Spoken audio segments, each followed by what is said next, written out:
Didžiausia moterų krepšinio šventė grįžta su daugiau energijos, daugiau intrigos ir karališkų užsispyrimo. Stipriausios komandos kovos dėl prestižiškiausios taurės. Kas taps šių metų čempionėmis?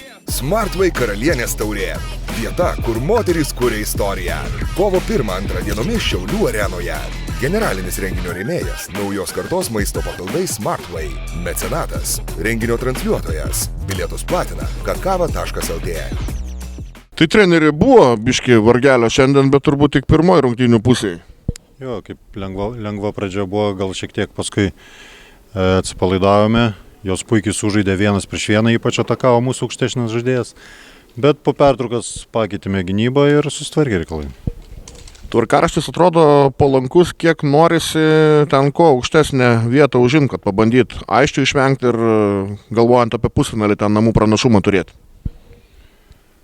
Tai bet kokiu atveju šitam Baltijos B divizione šitam bandome viską laimėti, eiti iki galo, o kaip sukris kortos žiūrės. Kokia situacija čia su Agnese? Gal yra kažkoks pirminis variantas, biški tokio nerimo truputis po tos situacijos, gal kažką jau žinot?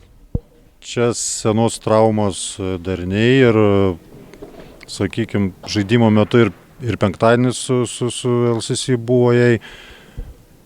Ten kažkas pasijautė ir dabar šiek tiek rimčiau, bet manau, kad galės žaisti. Sveikinimai Goda su pergalė. Pirmoji rungtynių pusė lengvai strigo, tarp tokių rungtynių ir tikėjotės? Tik turbūt, kad tikėjomės, nes žaidėm Latvijoje irgi nebuvo lengva su merginom, jos tikrai stengiasi, turi ilgą rotaciją, gali rotuoti jos.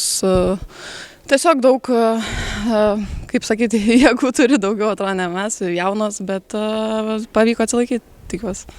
Tad Karpa, trečiam kėliny, kas pasikeitė ir kodėl taip nebuvo visų rungtynių eigoj?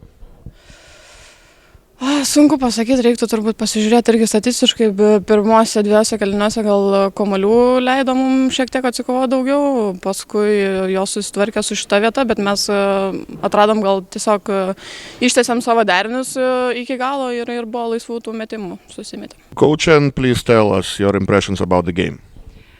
First of all, I'm happy for my team. They tried to be aggressive. That we see on our falls. The opponent was stronger, bigger, for sure, and more.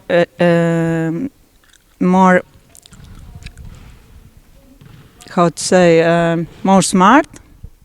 But we tried to play like a young guns, and I think the game was okay.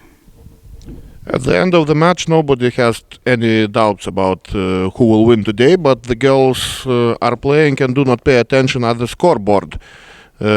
Which is the reason about that? Yes, that's why we are here. How I said, we start to prepare our team for a European Youth Championship, and we have to fight from the beginning till the end, and that's it.